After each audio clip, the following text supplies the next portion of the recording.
ஹாய்மா, ரவா தோசை எப்படி பண்ணுறதுன்னு சொல்லித்தரேன். ஒரு ரவா தோசை வந்து 175 ருபீஸ் ஹோட்டலில். ஓகேவா? அதை பாருங்கள்.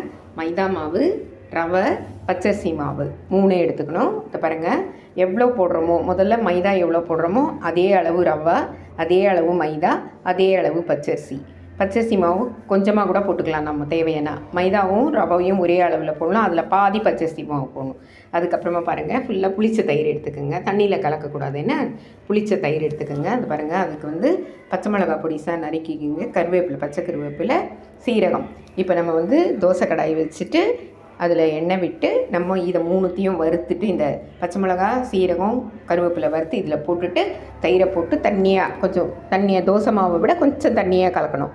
ஓகேவா? கலந்துட்டு சால்ட்டு போட்டுடணும். கலந்துட்டு அப்படியே தோசை வந்து ஊற்றிட்டு சாப்பிட்ணும். தோசை ஊற்றுறப்ப திருப்பியும் வீடியோ போடுறேன். ஓகேவா? லைக் பண்ணுங்கள், ஷேர் பண்ணுங்கள், கற்றுக்குங்க ரவா தோசை. இதை பாருங்கம்மா, இந்த மாதிரி எண்ணெய் வச்சு தோசைக்கல்லில் அந்த பச்சை மிளகாவும் அந்த சீரகம் கறிவேப்பிலை போட்டு வதக்கிட்டு இதில் கொட்டிட்டு கலந்துடணும். ஓகே, அப்புறமா தோசை ஊற்றுறோம். ஹை ஃப்ரெண்ட்ஸ், இதை பாருங்கம்மா, தோசை எப்படி ஊற்றணும்னு காட்டுற பாருங்கள். நம்ம தோசை ஊற்றுற மாதிரி ஊற்றக்கூடாதுரா. இதை பாருங்கள், இதை நல்லா மாவை கலந்தாச்சு. இதை பாருங்கள், இப்படி வச்சு இதை பாருங்கள், இப்படி நல்லா தண்ணியாக ஊற்றணுன்னா நல்லா மொறுன்னு இருக்கும்டா. இப்படி ஊற்றணும். தோசை ஊற்றுற மாதிரியெல்லாம் நெருப்பக்கூடாது. ஓகேவா?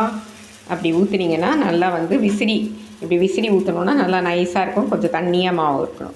நல்லா சிகப்பாக சுட்டுட்டு எண்ணெய் விட்டு திருப்பி போட்டு எடுத்துக்கணும். இதுக்கு நம்ம தொட்டுக்கிறதுக்கு சட்னியும் தொட்டுக்கலாம், இல்லை பொடியும் தொட்டுக்கலாம். நம்ம மிளகாய் பொடி இல்லைன்னா சாம்பார். ஓகேவா? லைக் பண்ணுங்கள், ஷேர் பண்ணுங்கள், சப்ஸ்கிரைப் பண்ணுங்கள். ரவா தோசை ரெடி. இங்கே பாருங்கடா, இந்த தோசை ரவா தோசை ஊற்றுறப்போ இதை பாருங்கள், இந்த மாவை வந்து இப்படி ஊற்றணும். இல்லைங்களா? நம்ம தோசை ஊற்றுற மாதிரி ஊற்றக்கூடாது. இப்படி ஊற்றணும். இப்படி ஊற்றணுன்னா தான் அது பேப்பர் மாதிரி வரும். ஓகேவா?